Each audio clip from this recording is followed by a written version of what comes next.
मित्रों, इस जीवन में सबसे बड़ा सत्य है तो वो है मनुष्य की मृत्यु। चाहे कोई कितना भी धनी हो, चाहे कोई कितना भी गरीब हो, उसे एक ना एक दिन मृत्यु का सामना करना पड़ेगा। आज की वीडियो में मैं आपको मृत्यु से जुड़े बहुत ही महत्वपूर्ण तथ्य बताऊंगा, जैसे कि मृतक को शमशान ले जाते समय राम नाम सत्य क्यों बोला जाता है, और मृतक को शमशान ले जाते समय नए कपड़े क्यों पहनाए जाते हैं, और मृतक के शरीर को अकेला क्यों नहीं छोड़ा जाता है। अगर कोई मरे हुए व्यक्ति के कपड़े पहनता है तो उसे किस मुश्किल का सामना करना पड़ता है, उसे क्या क्या नुकसान हो सकते हैं, और मृतक के शव को ले जाते समय मखाने और सिक्के क्यों बखेरे जाते हैं, और मृतक के शरीर के पास अगर बत्ती क्यों लगाई जाती है। और आज की वीडियो में आपको यह भी बताऊंगा कि गरुड़ पुराण के अनुसार स्वर्ग जाने का असली हकदार कौन है। आज की वीडियो में आपको मृत्यु से जुड़ी 10 बातें बताऊंगा जिन्हें हर मनुष्य को अवश्य जानना चाहिए। इसलिए आज की वीडियो को अंत तक जरूर देखना। क्यों? जो भी व्यक्ति इस 10 बातों को जान लेता है वो साधारण व्यक्ति नहीं रहता, और उससे कृष्ण भगवान प्रसन्न हो जाते हैं। और जो भी व्यक्ति इस वीडियो को बीच में ही छोड़कर चला जाता है उसे पूरा ज्ञान भी नहीं मिलता, और उससे भगवान कृष्ण भी रूठ जाते हैं। इसलिए आज की वीडियो को पूरा अवश्य देखना चाहिए। ये सभी बातें मैं आपको एक कथा के माध्यम से बताऊंगा। तो कथा को प्रारंभ करते हैं। एक समय की बात है। एक गांव में एक राजेश नाम का आदमी रहता था। एक बार इसके गांव में एक दुकानदार लाला की मृत्यु हो जाती है, तो राजेश लाला की अंतिम यात्रा में जाता है। तो राजेश में मन में एक सवाल खटकने लगता है। जब किसी के मृतक के शरीर को ले जाया जाता है तो राम नाम सत्य है क्यों बोला जाता है। राजेश लाला की अंतिम यात्रा से वापस आता है और इस बात का उत्तर जाने के लिए गांव से बाहर एक अघोरी बाबा के पास जाता है।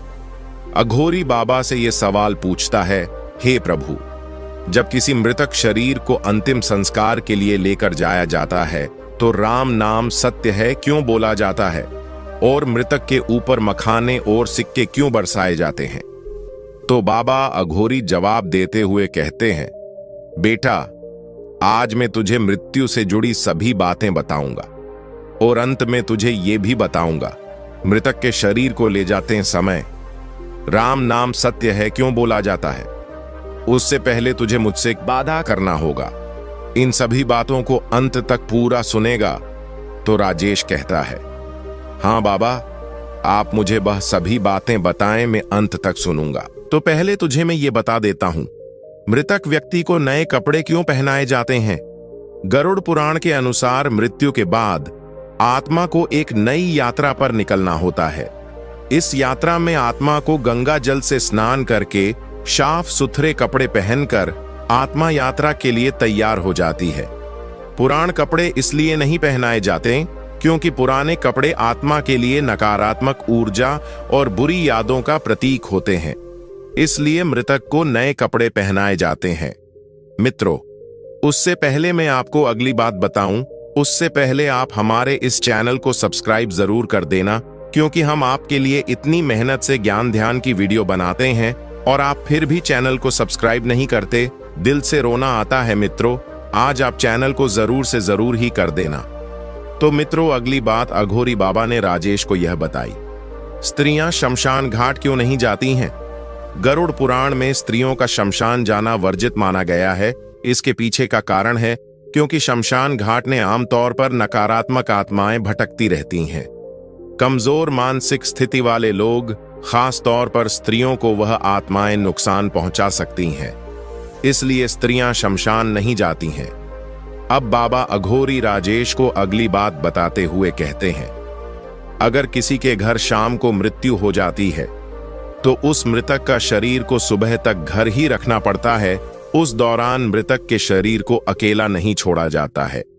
इसके पीछे भी एक बहुत बड़ा कारण है।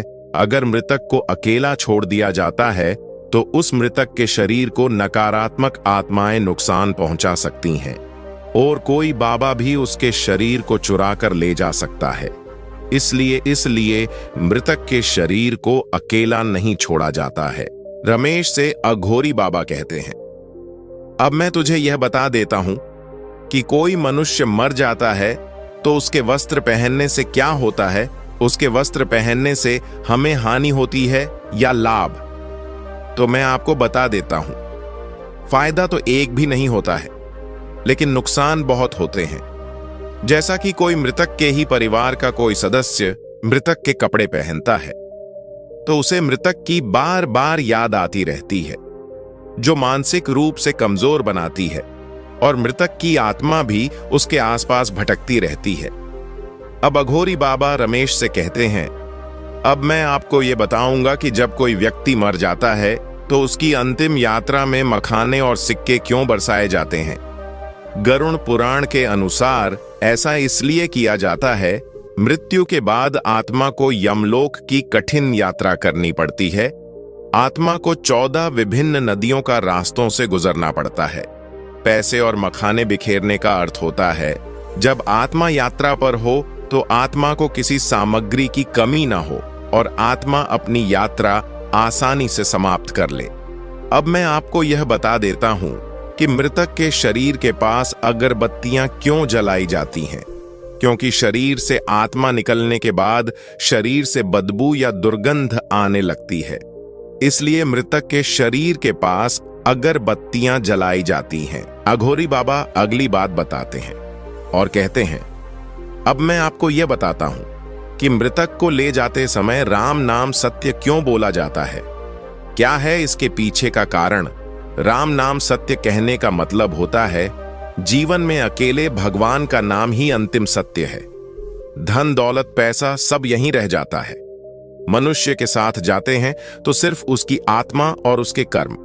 गरुड़ पुराण में यह बताया गया है, आत्मा को शांति या मोक्ष की प्राप्ति के लिए भगवान राम का नाम लेना आवश्यक है। अब अंत में मैं आपको यह बता देता हूं, स्वर्ग जाने का असली हकदार कौन है। स्वर्ग जाने का असली हकदार वह है जिसने अपने जीवन में अच्छे कर्म किए हों और साथ ही उसने कुछ गलत काम नहीं किए हो। वह स्वर्ग जाने का असली हकदार होता है। मनुष्य के कर्म ही स्वर्ग और नरक का रास्ता डिसाइड करते हैं। जिसके कारण अच्छे हैं वही स्वर्ग जाने का असली हकदार होता है। इसलिए हमें अपने जीवन में अच्छे कर्म करने चाहिए, ना कि गलत काम। तो मित्रों, आज की वीडियो को यहीं पर समाप्त करते हैं। मैं मिलूंगा एक ऐसी और ज्ञानवर्धक वीडियो के साथ। जब तक के लिए बाय दोस्तों। अगर आप चैनल पर नए थे तो चैनल को सब्सक्राइब जरूर कर देना और वीडियो को लाइक भी कर देना। और वीडियो को अंत तक देखने के लिए आपका बहुत बहुत धन्यवाद।